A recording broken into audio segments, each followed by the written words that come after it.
ወጣቱ ላፕቶፕ ይዞ በስራ ቢዚ ሆኖ ሳለ ሚስቱ ደስ በማይል ፊት ፍቅሬ ስራ እንዴት እየሄደልህ ነው አለችው። እርሱም ሰላምታዋን መልሶ ጥሩ እየሄደለት እንደሆነ ነገራት። ቀጥላም እየጨረሰ እንደሆነ ጠየቀችው።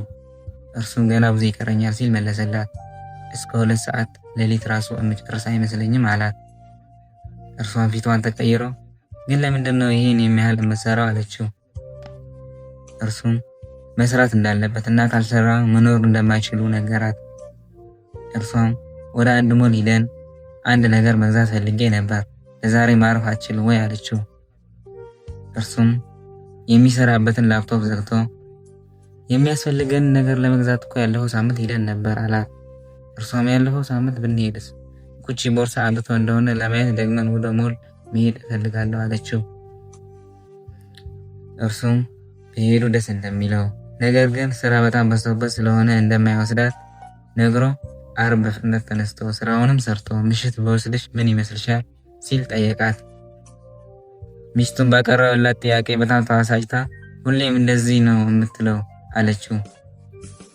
እርሱም ምን ማለትሽ ነው? እኔ እኮ ሀሳብሽን እየደገፍኩኝ እንጂ እያፈረስኩኝ አይደለሁም አላት ተቆጥቶ።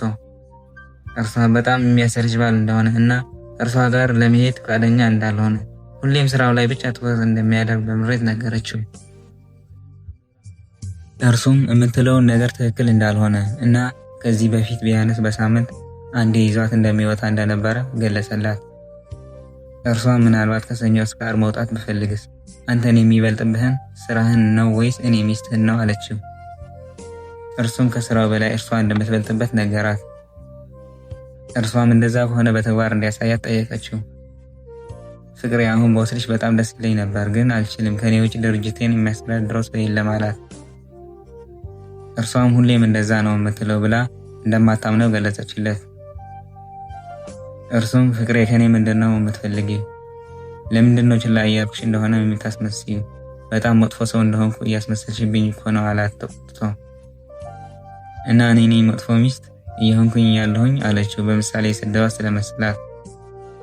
እኔ እንደዛ አላልኩም ብሎ ንግግሩን ሳይጨርስ በቁጣ አሁን ምን እንደምትል መስማት አልፈልግም፣ በአንተ ምክንያት መታመም አልፈልግም፣ ከፈለክ እንደ ባሪያ 24 ሰዓት መስራት ትችላለህ ብላው ሄደች። ከዛ በኋላ ሚስቱ ከጓደኛዋ ጋር ቁጭ ብላ እያወራች ትክክል ነበርሽ ጓደኛዬ፣ መጀመሪያም አንቺን መስማት ነበረብኝ አለቻት በቁጭት።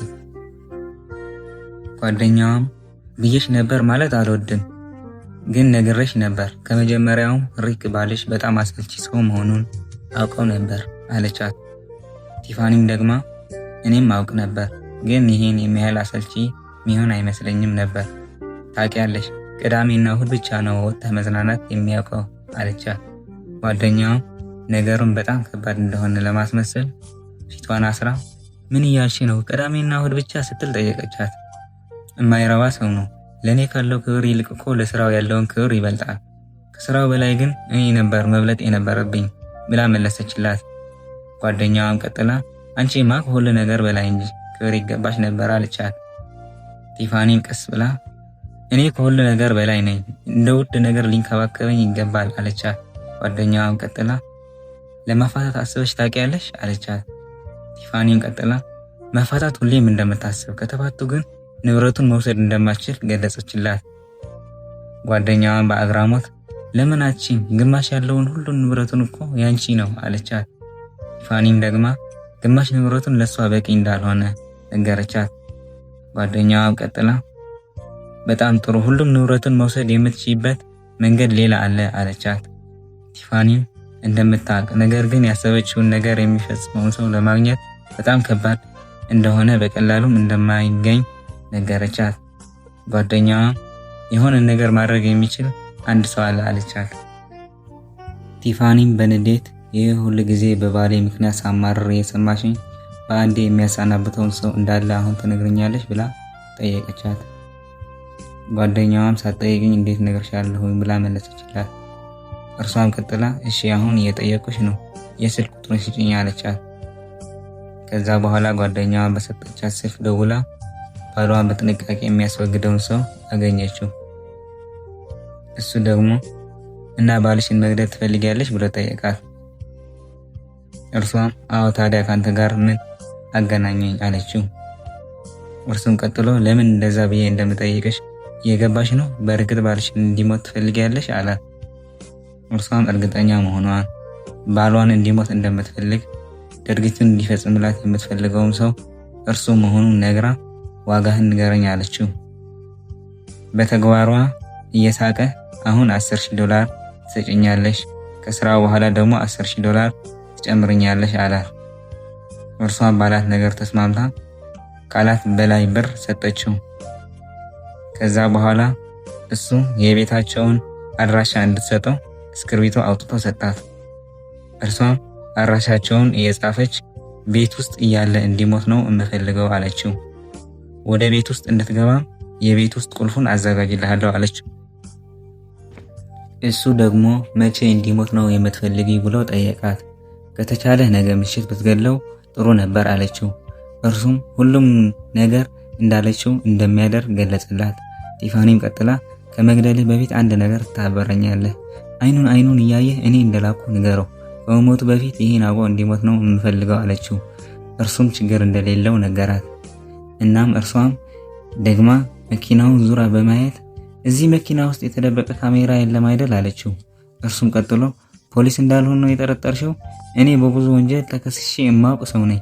በፍጹም ፖሊስ መሆን አልችልም አላት። እውነትህ እንደሆንክ በምን ላረጋግጥ እችላለሁኝ አለችው። ፖሊስ እንዳልሆንኩኝ ነገ ምሽት ስገለው እንደምታረጋግጥ ነገራት። ከዛም ከመኪናው ወርዳ ሄደች። ብዙም ሳትሄድ ልጁ ደግሞ ጠራት። ከዛም የትወና ብቃትሽ በደንብ እንድታሳድጊው እመክርሻለሁኝ፣ ምክንያቱም ነገ ፖሊሶቹ ወደ ቤታችሁ ሲመጡ እንዴት አድርገሽ በደንብ ማልቀስ እንዳለብሽ ማወቅ አለብሽ አላት።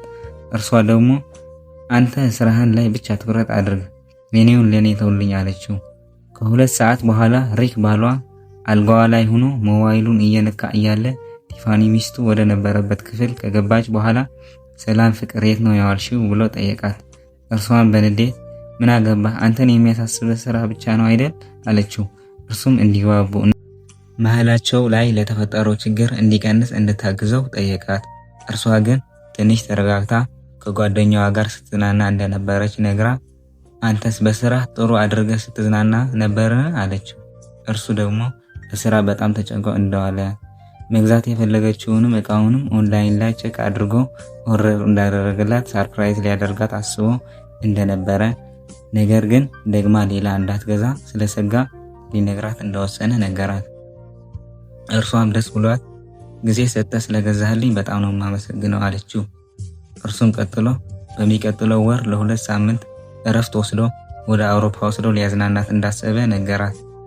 እርሷም ደግማ አሁን ሻወር መውሰድ አለብኝ፣ አንተ ደግሞ ተኛ አረፍ በል፣ ስለዚህ ነገር ነገ እናወራለን ብላ ወደ ባኞ ቤት ገብታ መስተዋት እያየች እውነት ይሄ ነገር ልታደርጊው ነው ብላ ለነፍሷ ጠየቀቻት። ለንጋታው ቲፋኒ ለባሏ የሚሆነውን ሳንዱች እያዘጋጀች ጓደኛዋ ደውላ ጓደኛዬ ቀኗ ዛሬ ናት፣ ለሁሉም ነገር ተዘጋጅተሻል አለቻት። ቲፋኒም ደግማ እንደዛ ነው ብላ መለሰችላት እና ጓደኛዋ ጉዳዩ የተወችው መስሏት ምን ማለት ነው እንደዛ ነው ማለት ፈርቼ ነው ብቻ እንዳትይኝ አለቻት። እየተገረመች ቲፋኒም እንዳልፈራች እና ግን በጣም መጥፎ ስሜት እየተሰማት እንደሆነ ገለጸችላት። ጓደኛዋን ቀጥላ ለምን መጥፎ ነገር እንደተሰማት ጠየቀቻት። እናም ባሏ በጣም ጥሩ ሰው መሆኑን እናም በጣም መጥፎ ስሜት እየተሰማት መሆኑን ነገረቻት። ጓደኛዋም ደንግጣ ቲፋኒ እና አሁን የተባልነውን አላደርገው ነው የምትይው ብላ ጠየቀቻት። ቲፋኒ ደግሞ ነገሩን እንዳላቋረጠችው ነገር ግን ባሏ እንዲሰቃይ ስለማትፈልግ እንዳይሰቃይም ምግቡ ላይ መድኃኒት ጨምራ እየሰጠችው እንደሆነ ነገረቻት። ጓደኛዋ ደግሞ ጓደኛዬ እኮ በጣም ደግነሽ፣ አሁን የተፈጠረ ነገር እንዲፈጠር ልጁን ስራውን እንዲሰራ ተይለት ብላ የእንቅልፍ መድኃኒቱን እንዳሰጠው ነገረቻት። ቲፋኒ ግን ባሏ ለሷ በጣም ደግ ሰው እንደነበረ ቢያንስ ይሄን ነገር ማድረግ እንዳለባት ነገረቻት። ጓደኛዋ ደግሞ ወደ ቤት ስትመጣ አስቀድማ እንድትነግራት ነግራ ቻው አለቻት። ቲፋኒ ደግሞ ቀይ ዋይን ላይ የእንቅልፍ መድኃኒት ከታበት ባሏ የሚተኛበትን ክፍል ሆኖ እየሰራ እያለ መጣ። ሰላም ፍቅሬ፣ የሰራሁትን ምግብ እንደምትወደው ስለማቅ እራትህን ሳንዶች ሰርቼልሃለሁ፣ ከእርሱም ጋር የምትወደውን ቀይ ወይን አዘጋጅቼልሃለሁ። ምክንያቱም ዶክተር ቀዩ ዋይን ለልብህ ጥሩ መሆኑን ነግሮ ነበር አለችው አሳቢ መስላ። እርሱም አመስግኖ ለሰራችለት ሳንዱች እንደሚበላ ዋይኑንም እንደሚጠጣው ቃል ከገባላት በኋላ ወደ ጓደኛዋ እንደምትሄድ ነገረችው። እርሱም ጥሩ ጊዜ እንዲሆንላት ተመኝቶ እንደሚያፈቅራት ገለጸላትና እርሷም እንደምታውቅ ነግራው ሄደች። ከ3 ሰዓት በኋላ ደግሞ ባሏን ለመግደል የተላከው ልጅ በሰጠችው አድራሻ ወደ ቤታቸው በመሄድ ቁልፍ ቤታቸው በር ላይ ትታችለት ስለሄደች ምንጣፉን ገንጥሎ ወሰደና ቤታቸውን ከፍቶ ወደ ውስጥ ገባ። ባሏ ኤርፎን አድርጎ ሙዚቃ እየሰማ ስለነበረ የገዳይን ድምፅ ወደ ቤት ሲገባ መስማት አልቻለም። ልጁ ደግሞ መሳሪያ አነጣጥሮ ወደ እርሱ መቅረብ ጀመረ። ቲፋኒ ጓደኛዋ ቤት ሁና የልጁ መልእክት እየጠበቀች ስለነበረች ደጋግማ ሞባይሏን ስታይ ቆይታ ለምን ይሄን የሚያህል ጊዜ እንደፈጀለት ገርሞኛል፣ በደህናው ይመስልሻል ስትል ጠየቀቻት። ጓደኛዋ ደግሞ ሁሉም ነገር በደህና መሆኑ የተላከው ልጅ ለባሏ ሊገለው ብቻ ሳይሆን ቤቱን የተሰረቀ አስመስሎ ሁሉም ንብረት ለመበታተን ጊዜ እንደሚያስፈልገው ነግራ ልታረጋጋት ሞከረች። ቲፋኒ ደግሞ ትክክል ነሽ፣ ግን እርግጠኛ ነሽ ማርኮ ፖሊስ እንዳልሆነ ብላ የሚያስፈራት የነበረ ነገር በግልጽ ነገረቻት። ጓደኛዋም ደግሞ ልጁ ፖሊስ እንዳልሆነ ገልጻ እንድታረጋጋት ብላ ያቀረበችላትን ወይን አንስታ ሰጠቻት። እዛው ሁኔታ ውስጥ እያሉ የቲፋኒ ስልክ የመልእክት ድምፅ አሰማች። ቲፋኒ ሞባይሏን ከፍታ አነበበችው።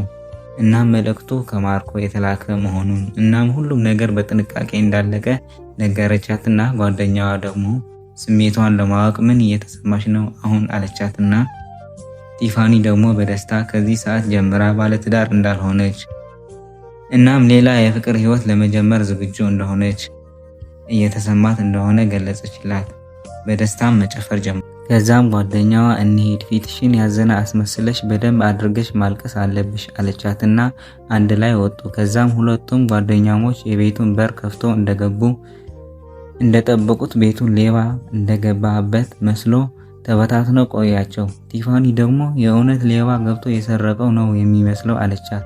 ጓደኛዋም የተላከው ልጅ የእውነትም ጥሩ ስራ እንደሰራ መሰከረችለት። ከዛም ወደ ውስጥ ትንሽ እንደገቡ ጓደኛዋ የወደቀ ሰው አይታ በጣም ደነገጠች። እናም ጓደኛ የሬሳው ይሄ ነው አለቻትና ቲፋኒ በደስታ ወደ ወደቀው ሬሳ መሄድ ስትጀምር ጓደኛዋ ወደሱ መሄድ እንደሌለባት ወደ ፖሊስ መደወል እንዳለባት ነገረቻት። ቲፋኒ ደግሞ ማየት እፈልጋለሁኝ፣ ባሌ እንደሞተ ማረጋገጥ እፈልጋለሁኝ ብላ የወደቀውን ሰው ቀርባ አየችው። ነገር ግን የወደቀው ሰው ባሏ ሳይሆን የላከችው ሰው ሆኖ ቆየና በጣም ደነገጠች። እዛ ሁኔታ ውስጥ እያሉ ሪክ ባሏ መጥቶ አትጨነቂ አልሞተም በህይወት አለ አላት። ቲፋኒ ባሏ በህይወት ስለቆያት በጣም ደንግጣ አለህ እንዲህ አለችው። እርሱ ደግሞ ምን ጠብቀሽ ነበር ብሎ ጠየቃት። እንዴት ብላ ደንገርግር አለች። ደንገርግር ብላ ንግግሯን ሳትጨርስ እንዴት በህይወት ተረፍ ለማለት ነው የፈለግሽው ብሎ ጠየቃት። እርሷን በጭንቅላቷ አዎ አለችው። እርሱም ተቀብሎ ያጋጠመውን ነገር ሊነግራት ጀመረ። ማርኮ በሩን ከፍቶ ሊገለው እንደገባ የፈጣሪም ነገር ሆኖ ያቀረበችለትን ምግብ ጊዜ ስላልነበረው እንዳልበላው የቀረበለት ወይንም እንዳልጠጣው ነገር ግን ገዳዩ ድፍረት ለማግኘት የቀረበለትን ወይን አንስቶ እንደጠጣው እናም የእንቅልፍ መድኃኒቱን ቀስ ብሎ ሊሰራለት እንደጀመረ ነገራት። ቀጥሎም ሊገለው ብሎ መሳሪያው ግንባሩ ላይ አነጣጠረ።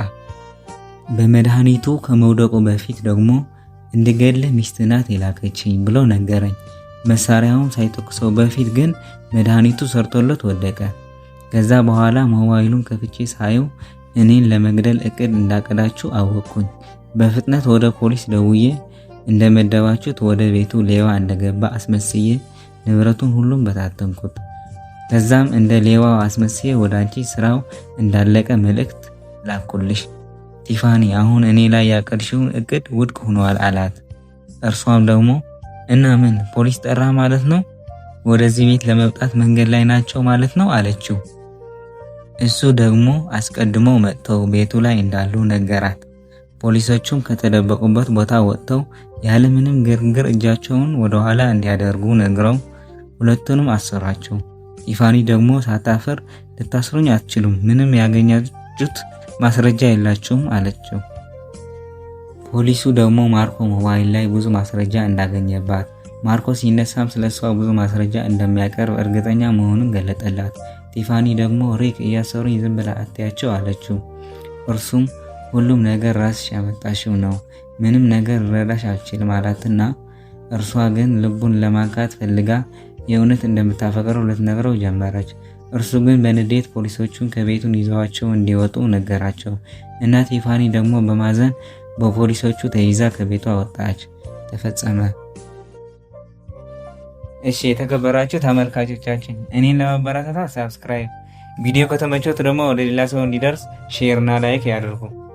ሀሳብ ካሉት ደግሞ ኮሜንት ላይ ያስቀምጡ። በሌላ ቪዲዮ እስከምንገናኝ ድረስ ደህና ቆዩ።